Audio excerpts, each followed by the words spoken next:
Welcome to Dodgers Daily. I'm Casey Porter. I'm so glad that you decided to tune in. Hey, going back to Sunday, which was the last day that everybody in the org played until last night, the organization is a combined 10-0 in their last 10 games. Yes, Sunday, all 5 teams won. And then again, last night, all 5 teams in the organization pulled out a victory as well. Of course, that means that the LA Dodgers at the top, they won as well. And boy, it was a gritty performance because the Dodgers got down early. The Pirates are a much better team this year. So, hey, a good win last night for everybody in the organization. So we have another busy show, a happy show to get to today, so can't wait to do that. But before we get into all that, just a reminder that we do now have a feature to donate to Dodgers Daily. If you would like to help in that way, just go down to the description. The link is right there. Just click on that, and you can donate if you would like to help Dodgers Daily continue to grow. Also, if you like this video, and if you like this kind of content, go ahead and click that like button, leave a comment, tell all your friends about Dodgers Daily, and then become a subscriber. And then after you subscribe, click that notification bell.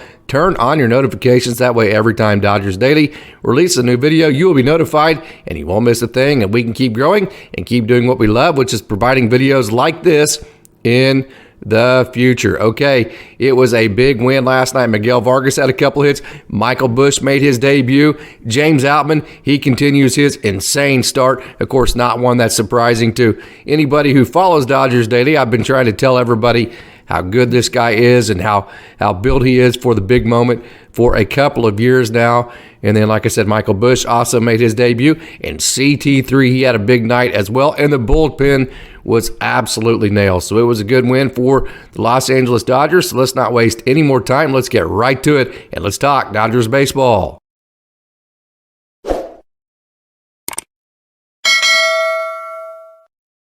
So the Dodgers scored 2 runs in the top of the first inning, and that's a good thing. I've talked about, hey, they got that lid off, and lo and behold, man, every time you get that lid off, it seems like you have a comfortable offensive night, and it just sets, not every single time. Of course, nothing is perfect, and no exact, if there was an exact formula out there that somebody could use, and they would use it, and they would be a millionaire and wouldn't ever have to work again. So no formula is perfect, but when you get that lid off, especially when you do it the way the Dodgers did it with, playing some good team offense, you had a base hit and a walk, and of course you had the RBI double by Miguel Vargas in the first inning. So anytime that you play good offense like that and you get the lid off and you go about it in that way, it's going to set up a good night offensively. So although, of course, we look at this, James Outman grounded out softly and Miguel Vargas had the double in the first inning. So although, the Pirates answered back in the bottom of the first and then eventually took the lead with the 2 runs in the bottom of the second, and then took a hefty lead in the bottom of the fourth with the 4th spot that they put up on Syndergaard to take a 7-2 lead at that point. The Dodgers, hey, they got the lid off, so they're, hey, one thing that happens there when you're down 7-2, the thing that you have to have is you have to have your bullpen come in and stabilize the game. If the bullpen gives up any more runs at that point, the Dodgers is probably out of reach, and there probably is no comeback. So looking at what the bullpen did last night, it was absolutely nails for the Dodgers. Okay, starting with obviously Victor Gonzalez, who I got to see in pitch in Oklahoma City. Sunday. I don't think he pitched in that game, but I got a chance to actually talk to him a little bit and watch him, go through his pregame warm-up Sunday in Oklahoma City. So Victor Gonzalez had an inning scoreless. Evan Phillips has, just that one outing, and other than that, he's been his typical elite self. Yencyalmonte got back. He actually got the win, and he is 2-0 on the season now. He pitched really well in his one inning, and calebferguson, and then shelbymiller, who has been, the Dodgers find these guys. It's tough. I'm just telling you, fans always want the Dodgers to go out and get these free agent relievers, and that's a tough market because it's a high leverage situation, which is uncomfortable to begin with, and then when you're trying to do it in uncomfortable surroundings because you haven't just been around your teammates and the fans and the stadium that you're pitching in for a long, it's just for a long period of time, you never quite know what you're going to get. So the Dodgers, they have been so good at not over relying on guys to say, hey, they've had a couple of good relief years, so it's going to be like 5 or 6 in a row. Don't assume that, So they've gone out and gotten guys like shelbymiller this year and yencyalmonte and Evan Phillips, and to a lesser degree, Alex Vesia, and guys like that who have been very, very, very good in the bullpen. And so, hey, you got to trust what the front office does as far as that goes, because they have been able to figure out that part of the formula, and that just goes to show. And then we look at the starters like Andrew Heaney that they brought last year, and then also Tyler Anderson. The Dodgers, I posted a stat, they've been, first or second in the league for many, many, many years, and most of those years have actually been first in the league in ERA. So pitching has been fantastic. So, hey, if you're going to make a comeback, the Dodgers were down 5 runs after the 4th spot that the Pirates put up in the 4th inning. If you're going to make a comeback, the first thing you have to do is stabilize the game. The bullpen did that. That's a couple of games in a row that they've done that. And, hey, the Dodgers have won 3 games in a row, and here's the deal. Okay, at the beginning of the year, they thought they were going to have Gavin Lux and Miguel Rojas at shortstop, a dynamic offensive player and a guy nobody could have predicted. I was pretty confident that Gavin Lux was going to do a great job defensively at short, but nobody can guarantee that, okay, because he hasn't done it at a major league level yet. So you bring in Miguel Rojas as that insurance plan. If Gavin Lux, defensively, say you're in July and you're not sold that he's the defensive shortstop that you need to win a World Series, and you move Miguel Rojas over there, Gavin Lux goes back to second base.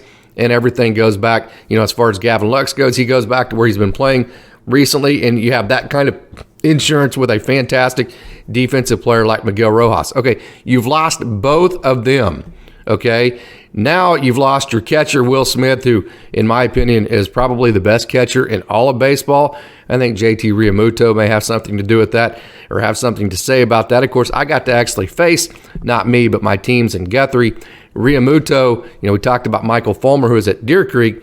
Also in that same district was a suburb area named Midwest City in Oklahoma City, and they have a high school in Midwest City named Carl Albert, and that's where JT Realmuto went.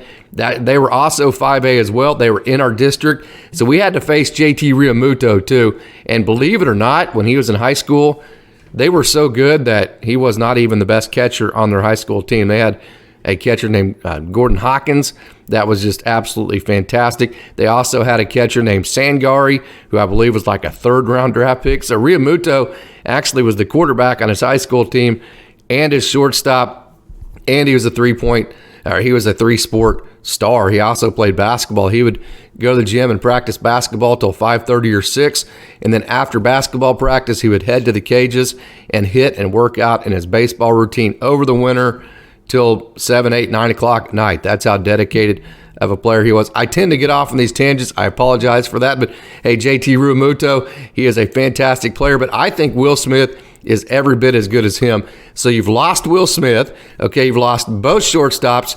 And you also lost a key part to your rotation with Tony Gonsolin. Okay, so, if the Dodgers are in survival mode, if it seems like they're just trying to survive right now, well, they are. You're dealing with some pretty massive injuries. When you're talking about 2 of your key cogs, and Gavin Lux and Will Smith were supposed to be 2 main cogs. On many days, Gavin Lux is probably going to be the leadoff hitter. Will Smith was probably going to be the cleanup hitter. Those are 2 huge losses now. Will Smith isn't out for the year, obviously, but you've lost him for periods of time. Then you're also trying to incorporate Miguel Vargas. You're trying to incorporate James Outman. We saw Michaelbusch yesterday. You've had a couple, 3 or 4 starts from Michael Grove, Andre Jackson. So you're trying to incorporate a handful of rookies as well. And then you're also trying to incorporate guys like Jason Howard, guys like David Peralta, JD Martinez, a handful or so of veterans as well. And you're all trying to put all those pieces together, while 2 of your mainstays, 2 of your guys that you just absolutely had as rock solid, at least offensively, and Gavin Lux and Will Smith haven't been there all the time. Gavin Lux hasn't been there all year. So, hey, excuse the Dodgers if it seems like they are in, just kind of survival mode. They, right now, because they absolutely are. And they're just trying to survive until they can get Will Smith healthy again, get Tony Gonsolin fully healthy, put all the pieces together, get it all meshed together, get the rookies meshed with the new veterans, with the returning core, get it all meshed together, and get that engine running. This is in my opinion, this is an engine that has a chance to be an 8-cylinder, but it's probably running,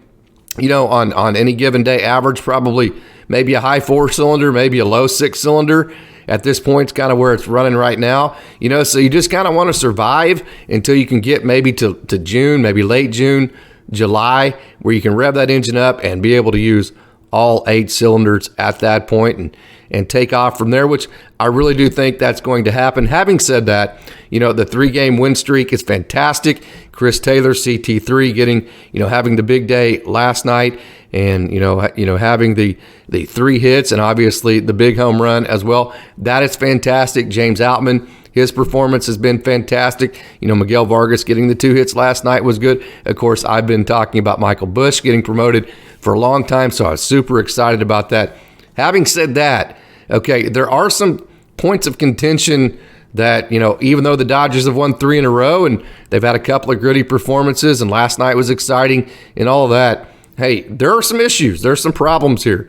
Okay, Noah Syndergaard, all right? So he's been on and off this year. Last night, obviously, he was off. And here's the deal with him.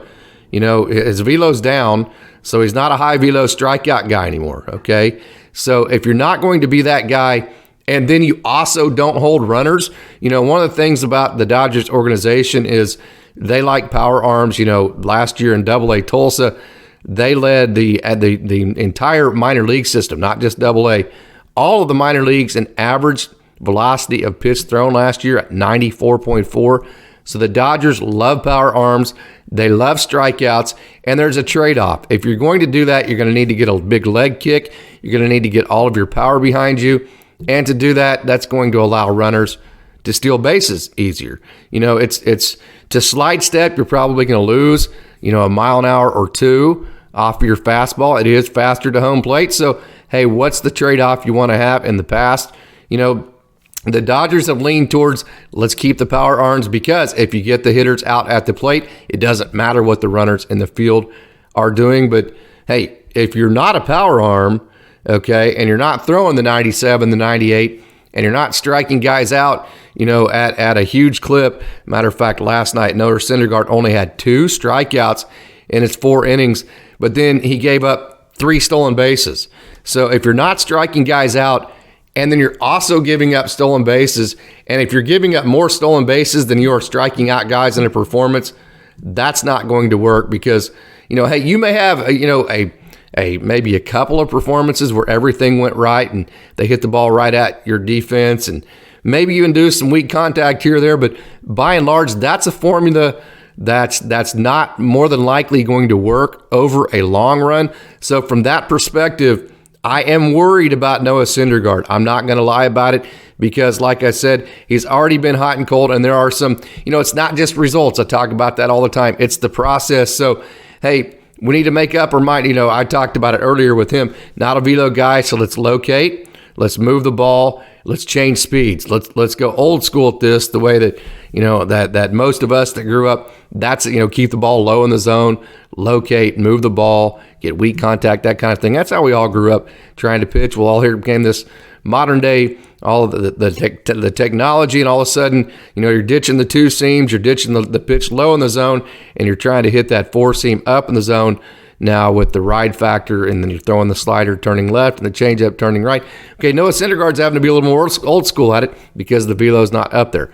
Okay, so if you're only going to strike 2 guys out, then if you're going to allow base runners on base, then you better slide step, because you can't not strike people out and allow the other team to have 3 extra bases, because if you're not striking guys out, that means the ball's in play, and if guys are advancing 90 feet for free, that means a lot of those balls that are in play are going to be scoring runs, whereas if you can strike guys out and a guy steals, say, second base, and you strike the next 2 guys out, or even if you makes it, let's say that a guy steals second base and you're a power pitcher, and then the next guy even puts the ball in play and moves them to third base with 1 out.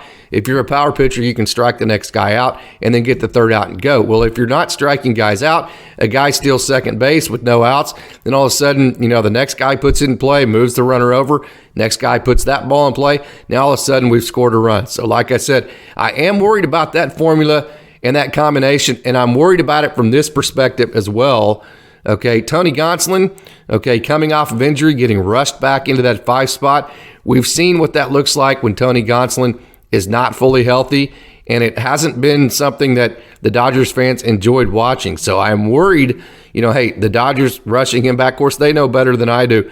So if Tony Gonsolin, let's say that he's not fully healthy and maybe he re-injures himself or he's not effective because he's pitching not at full health, which we've seen that be in the past. Now you're looking at your fourth and your fifth spots in your rotations that, are not giving, they're holes at this point, Of course, we all hope that Tony Gonsolin comes back and he just absolutely dominates and he goes back the way he was last year.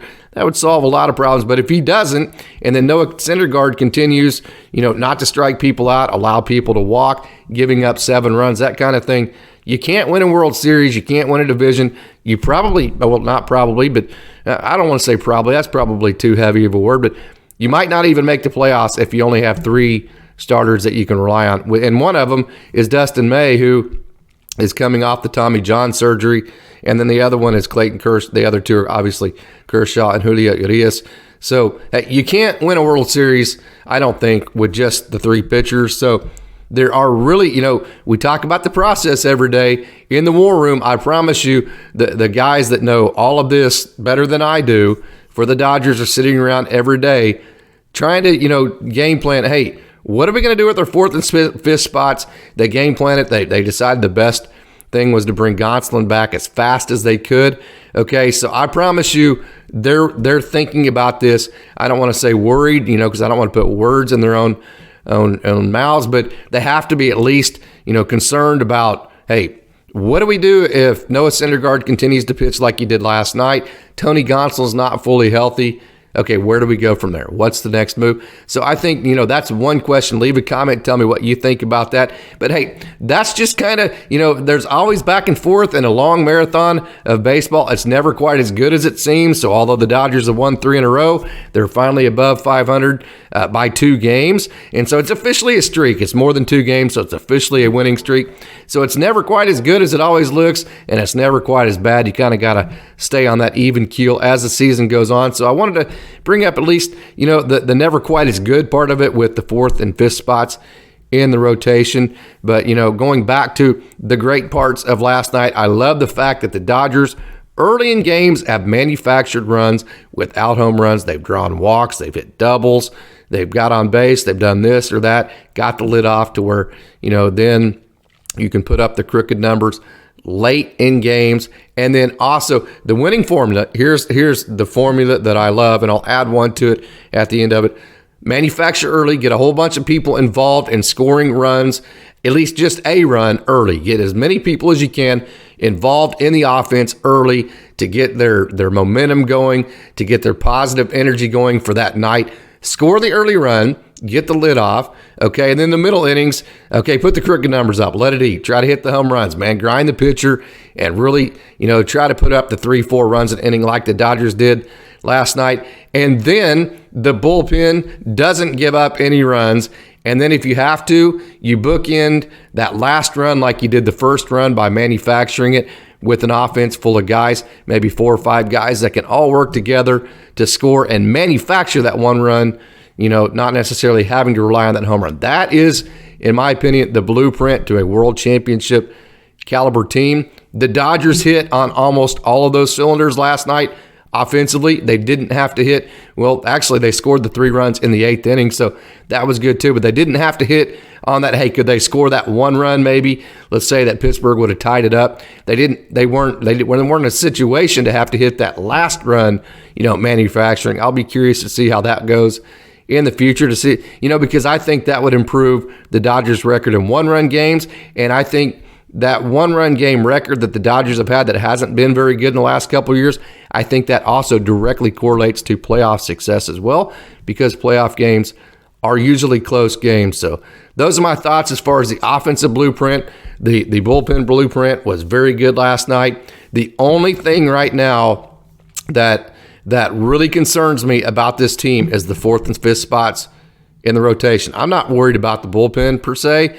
I think Yencyalmonte, I think he'll figure things out. If not, the Dodgers have plenty of options to go to. Not worried at all about Evan Phillips. Victor Gonzalez has looked really good in Oklahoma City. Calebferguson's looked good. Shelbymiller's looked fantastic.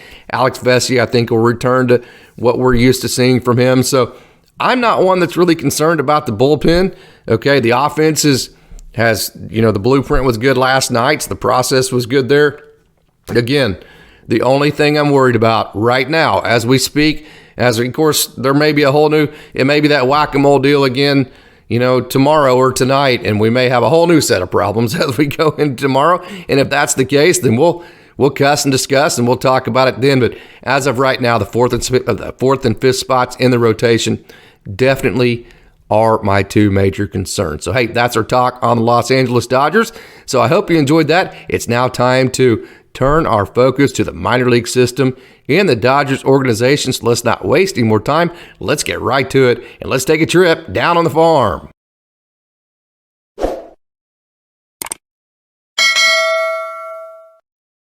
Lisa Johnson, Alex Friedman were kind enough to provide me media passes last night in the cold and drizzle. It was a cold night. It was, I believe, in the 40s. So, and it was kind of wet. It rained all day long. And, on my way to Oklahoma City, I live just north of Oklahoma City, about 30 miles.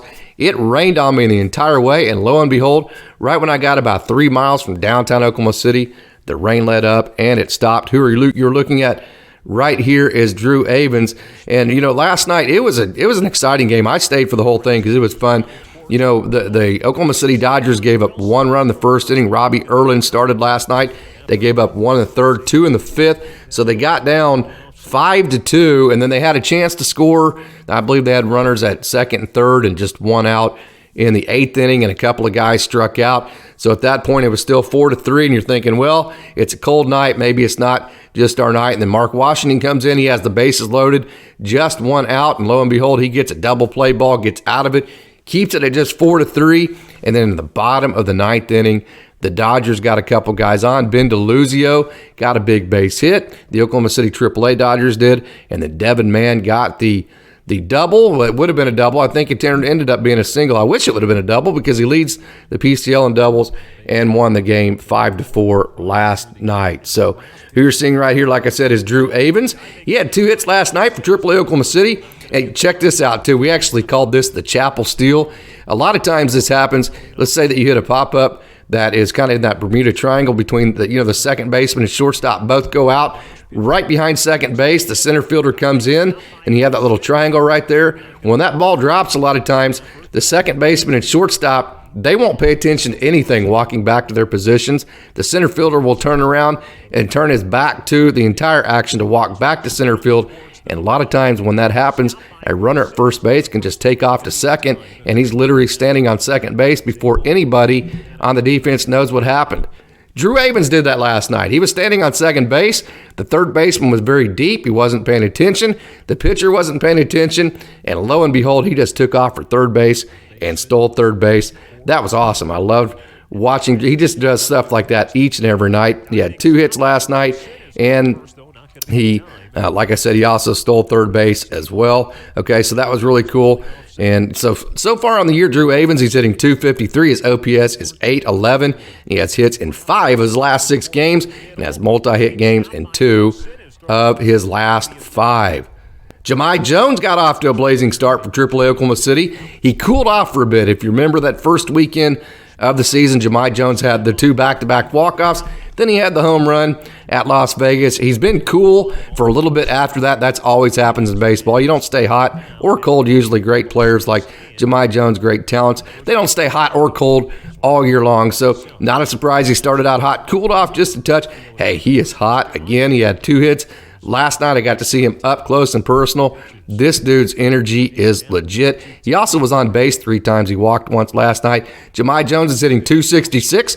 His OPS is .854, and he has 3 multi-hit games in a row. Like I said, he's getting hot. He has a 4-game hit streak in total. He's 6 for his last 13 with 2 RBIs, 2 doubles, 8 total bases, and 3 runs scored, And don't forget, okay, I always say this about him. I've said it the last couple times anyways. It seems like he's like 35 years old because he's been in the game since 2015. He has major league experience. He's still only 25 years old. And to give you a point of reference, that's the same age as James Outman and Michaelbusch. Bradley Zimmer had a great night for AAA Oklahoma City at the plate. He went 3 for 4, and I can tell you, he made a catch in right field that if he doesn't make this catch, the game is not going to get won by AAA Oklahoma City. It ended up looking easy because he got a great jump on the ball, and I tell you, he has those long strides. He covers a lot of ground when he runs, and he got to the ball very easily, but it's because he's such a professional outfielder. You know, he got a great jump, and then he's very fast, and then he got himself in position to actually even throw.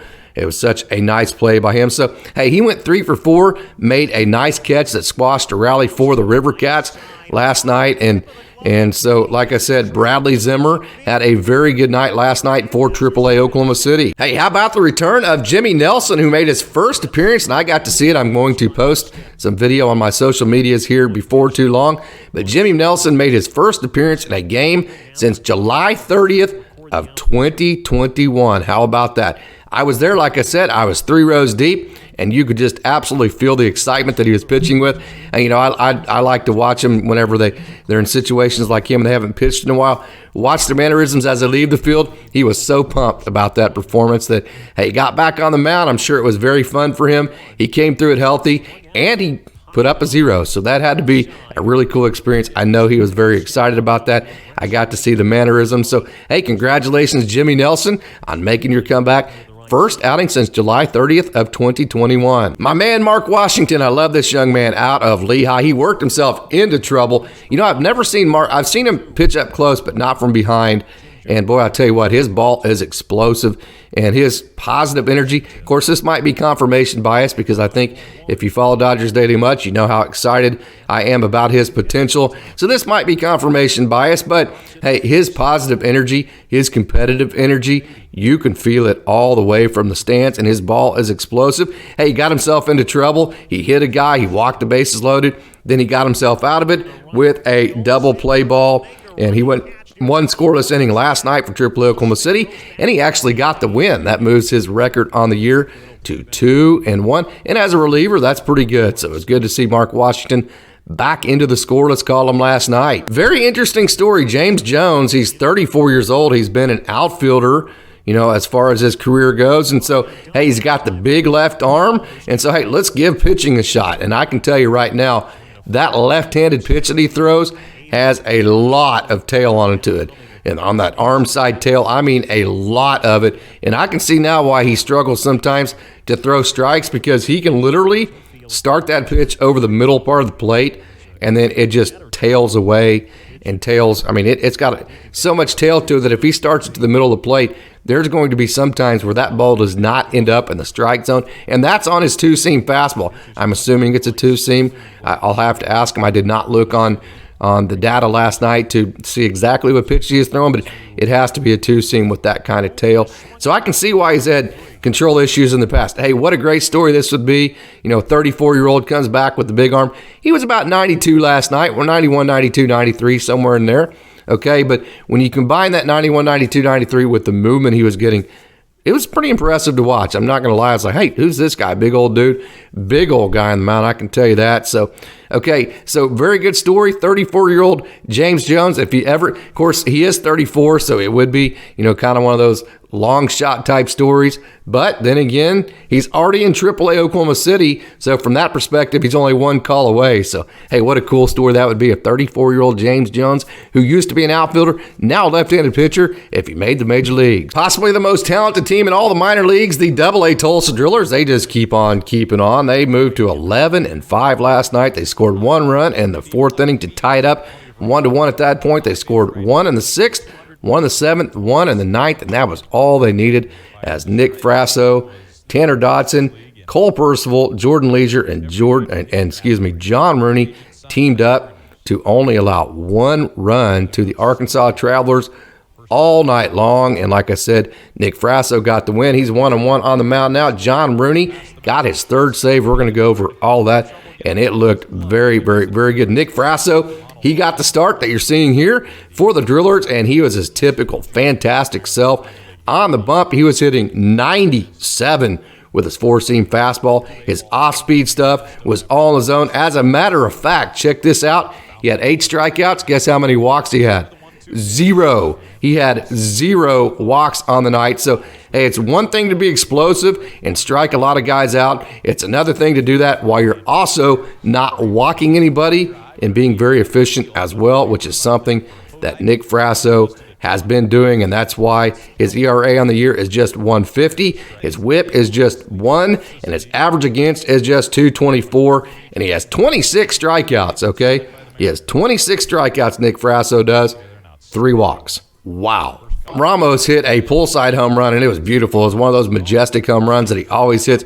You know, he has that lift in his swing, so when he hits a home run, it's like it's coming off of a tennis racket. It has that bounce to it. You know, guys like Michaelbusch, it's like they slam the ball. They hit the ball hard, and it's like they're hitting a line drive that just happened to get out of the park. Not Jose Ramos. His has that bounce, the tennis racket type effect, where they're those just majestic type shots. And he had a pull-side home run the other day, but the hit that I bragged on the most was his next at bat. He went to right field with a RBI base hit. Well, last night, you know, he added to that, he had an opposite field home run. And that oppo type power means you're letting the ball get a little deeper. That's going to cut down on your strikeouts, which, you know, hey, the one thing that Jose Ramos has to do if he wants to be a consistent major leaguer, he's got to cut down on his strikeouts. His strikeout rate last year was like 32.4%, something like that. That's way too high. You know, I don't think that's negative or critical. I think that's just a fact. Okay, it's down now this year. Let me look at my numbers. His K percentage is down to 24.2%, which, you know, that's still probably too high, you know, but hey, you know, you look at those ISO numbers, I'm sure his ISO is getting closer to his K percentage. I have not looked. I'll look at those next time I report on him and give a report as far as the ISO and the K, see if their K percentage, see if they're somewhat close. Okay, and the 24.2% is still high, but hey, way, way better than his 32.7 K percentage last year. He had at high A Great Lakes. So, hey, that opposite field power, the opposite field base hit, letting the ball get a little bit deeper, I think that's helping him not strike out, and I don't think it's taking away any of his power. How about Tanner Dodson? I have said this for about a year and a half now. Hey, Tanner Dodson has some of the dirtiest stuff in the organization. His fastball has reached over 100. His breaking stuff is just wicked. The problem in the past was, hey, you didn't know exactly where that fastball was going to end up. Was it going to end up, you know, in the 405 area code? Actually, I think Tulsa's the 918 area code. Which area code is it going to end up in? You know, so that's always been the issue with him. He was a two-way player out of Cal, and a very good one. The Dodgers got him from Tampa Bay in the Luke Raley trade. Okay, so it's always been about control for Tanner Dodson, no doubt about it. Matter of fact, last year in 36 innings, okay, he walked 38 hitters. He walked 38 in 36 innings. That goes to show the control issues he had last year, and I don't like to focus on negatives unless I am using it to prove a positive. So 36, he walked 38 in 36 innings last year. This year, okay, he's thrown 10 and a third innings. He's walked just 4. Okay, so way, way, way better. And hey, if Tanner Dodson walks, you know, say 3, somewhere around 3 hitters per 9, if that's his walks per 9, he's going to be a fantastic pitcher because he's going to get a lot of strikeouts because his stuff is absolutely dirty. So he is absolutely, you know, if you're looking at benchmarks for him, he is reaching them all right now. If you can't tell, I'm super excited about Tanner Dodson, you know, because like I said, he's always had the big stuff. Okay, and so because the walks are down, just 4 walks and 10 and a third innings, his ERA is less than 1. It's at 0.87. His average against is just 143, and his whip is just 0.87. So, hey, there you go. Tanner Dodson, he's reaching all his benchmarks. Pay attention to this guy because his stuff is dirty. Jordanleasure is another very talented right-handed pitcher that was hitting 97 last night. I love this guy. He is so good, and his slider is very good. His ERA is a little bit elevated. That's because he's had 2 outings where he gave up 2 runs in each of those outings. And early in a season, if you do that, if you have a couple outings where you give up much more than 1 run, your ERA is going to be a little bit elevated. So the 5.14 ERA does not bother me at all, okay, because his other, you know, like I said, it's early, and his other outings he's gone zeros, and he is so good. His average against, this kind of goes to show how that ERA eventually, things in the long season will work out. His average against is just 200 on the year, which means he's hard to hit, and he has 13 strikeouts, just 3 walks. So he's been very efficient. He's been explosive and efficient, hard to hit. Okay, so he's not walking people. People aren't hitting him. His average against is good. So that tells me just let the long season work out, and the ERA is going to come down quite a bit substantially, and he's going to be right where he wants to be with that 97-mile-an-hour fastball. Hey, John Rooney, man, he just keeps on keeping on. He keeps getting better and better. He loves that high leverage, late inning relief role, man, and he's always held runners, which is big. You know, he had the 13 pickoffs last year, which I believe led all of baseball, not just the minor leagues. I think that led all of baseball. 13 pickoffs in 1 year. That's incredible. If he didn't lead it, it was probably his teammate Lyle Lockhart Jr. But so he holds runners, which is big late in games because, you know, sometimes a stolen base, we talk about those bookend runs, score the early first run, and then the late run to win the one-run games. Well, if you can't generate, you know, steal bases late in games against a guy like John Rooney, then it's going to be hard to generate that one run. And so John Rooney, man, he has just absolutely loved this role. He got the save last night.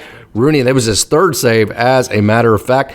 And check this out. Rooney threw just 12 pitches, 10 were strikes. Okay, you talk about efficiency. You know, you always want your pitches per inning to be 15 or below. Well, he certainly hit that. He only threw 12 pitches, and then 10 of them were strikes. So not only was he in the strike zone, okay, he also wasn't getting hit. You know, sometimes you're too hittable, you're throwing too many strikes. Not John Rooney. His ERA on the year, 1.04. His whip is just 0.58. He has 12 strikeouts on the year. And how about this? John Rooney yet to walk a hitter in 2023. Attaboy, Jay Roons, keep up the great work. You know, it's kind of a common theme that it's taken Great Lakes a little bit to get going in games and getting their offense going. Of course, when it's 42 degrees, which is what it was last night at Fort Wayne, how can you blame anybody? Baseball, I'm just going to say it, I'm a wimp when it comes to cold weather in baseball. It's a tough game to play when it's cold. Hey, but it took Great Lakes until the 7th inning when Junior Garcia got the Loons on the board with a home run, put up a 2-spot in the 7th. They also matched that in the 8th with another 2-spot and got a 4-2 win. And Ronan Kopp, you know, to be honest with you, Ronan had, you know, his roughest start of the year. He had been just absolutely nails and dynamite. To that point, he gave up 2 runs and 4 hits in 2.2 innings. But like I said, he was due to be, you know, somewhat less than human, at least come back to being a human, because prior to last night, he had allowed just 1 run in his last 3 starts, which was, you know, all of 10 innings. So his ERA was under 1, and he had allowed just 6 hits total and had struck out 17 while walking just 5. So Ronan Kopp, although he struggled to touch last night, definitely, you know, his worst start of the year. He has been fantastic this year, so he was due for a game last night that wasn't as close to perfect as his other ones were. Junior Garcia, who, like I said, woke up the Loons offense with a home run in the 7th inning to give Great Lakes a 2-run, got to get him on the board actually with his 2-run shot, and it actually tied the game in the next inning. And then Jake Vogel doubled in Alex Freeland and Taylor Young, and the Loons won 4-2.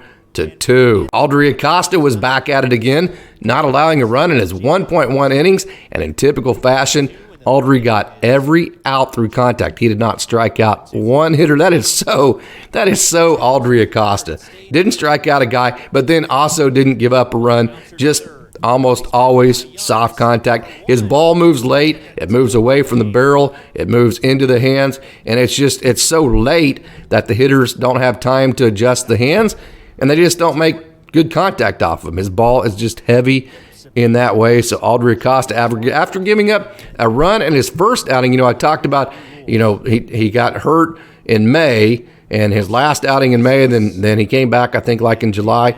He had like 15 outings or something like that at the end of last year where he did not give up a run at all. And then he gave up a run his first outing this year, and then since that first outing, he hasn't given up a run since. So Aldryacosta back to his old ways. It wasn't exactly a piggyback situation because Robbiepeto was brought in third. You know, Aldryacosta was brought in second, and usually that piggyback guy comes in right after the starter, but it was a bulk inning situation. So call it what you want. It's all semantics. Whatever you want to call it, Robbiepeto is very, very, very good at it. Peto, again, went 3 innings last night. He gave up no runs and just 1 hit. He also struck out 4. He walked just 2. And on the year, Robbiepeto has a 3.21 ERA, a whip of just 107, and an average against of just 2.24.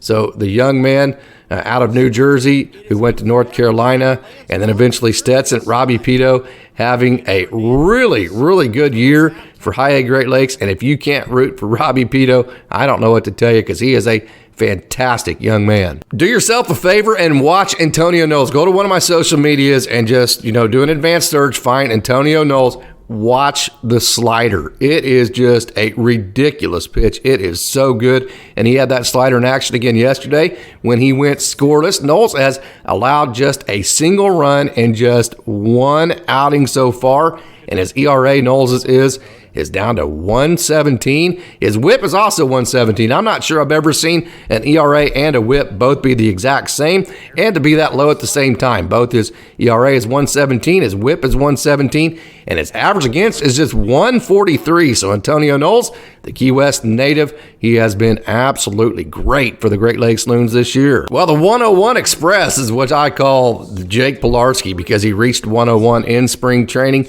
He recorded his 5th save of the year last year, and he leads the Midwest League in saves, which is very impressive considering that the Loons are only 500. Hey, to lead the league in saves when your team does not have a winning record, that is very, very, very hard to do. He's reached 101 in the past. Of course, it was about 42 degrees when he came. Try that on for size. It's about 9 o'clock at night. The sun's going down. It's about 40 degrees, and you got a guy throwing 97 with Jakepilarski's slider at you. How about a big old helping of no thanks? And that's kind of what happened to the Tin Caps last night, as the 97-mile-an-hour fastball of Jakepilarski plowed right through Fort Wayne to give Pilarski his 5th save on the season and to even up the record on the year for High A Great Lakes at 8-8. Rancho Cucamonga rounded out the night in style. Like I said, the organization went 5-0. Rancho scored 1 in the 5th, 1 in the 7th, and 1 in the 9th. That was all they were going to need, as Maddox Bruns was absolutely fantastic. Again, Chris Campos was fantastic as well. Bruns went 2.2 innings. Campos went 2.1, both scoreless. Okay, Juan Murillo came in, and he went scoreless in his 1 inning as well. Lucas Wepp went 2 innings. He did give up a run on, 1 earned run, but he did have 4 strikeouts and no walks. And then Madison Jeffrey picked up his 2nd save. Straight dog is what I like to call him. Got to see him going all the way back to West Virginia. Hey, when the ball's in the strike zone, hey, got to throw the ball in the zone. There's no two ways around that. But when Madison Jeffrey's in the strike zone, he is a major league type pitcher. 100 miles an hour, it's around that range. He was hitting 100 last year. The slider, as I think some people put it, it's gross. When he's in the zone, just forget about it. You're not going to hit it, especially at that level. So, the Quakes only gave up 1 run last night and won 3-1. Jose Izada, who, I talked about in spring training, impressed with the glove. He had a hit and he scored a run. Rain Doncone, okay, better known as Donkey. He went 2 for 4 last night. He had an RBI. He also got on base 3 times because he walked as well. And then Chris Newell, the young man that out of Virginia that I am so impressed with. Just watch his swing, man. If you're a young kid, go watch Chris Newell. Model your swing after him because he is so good. Jesus Calise also had a hit, and Dalton Dooney had 2 hits as well last night. And he walked, so Dalton Dooney was on base 3 times as well. So again, Chris Campos got the win to move to 3-0, but that's only because Maddox Bruns did not go the 5 innings. Maddox Bruns was fantastic. He had 4 strikeouts and 2 2/3 innings. Gave up just 1 hit. Campos came in after him and threw the 2 1/3 innings as well. Gave up just 2 hits, had 3 strikeouts and no walks, and Madison Jeffrey gets the save. So the Quakes move to 10-6 on the year.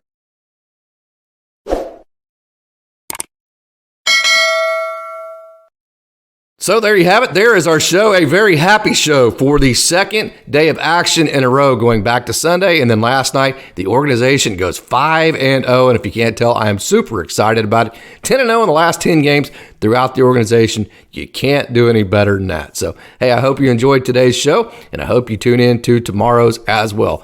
Before we get out of here, one last reminder, hey, if you'd like to help Dodgers Daily by donating, we do have a link in the description now. Just click that link. It'll take you right to where you can donate if you'd like to help Dodgers Daily continue to grow from that way. And also, hey, if you like this video, if you like this kind of content, go ahead and click that like button, leave a comment, tell all your friends about Dodgers Daily, and become a subscriber. And then after you subscribe, click that notification bell, turn on your notifications. That way, every time Dodgers Daily releases a new video, you'll be notified. You won't miss a thing from Dodgers Daily. As always, thanks for tuning in, and go Dodgers.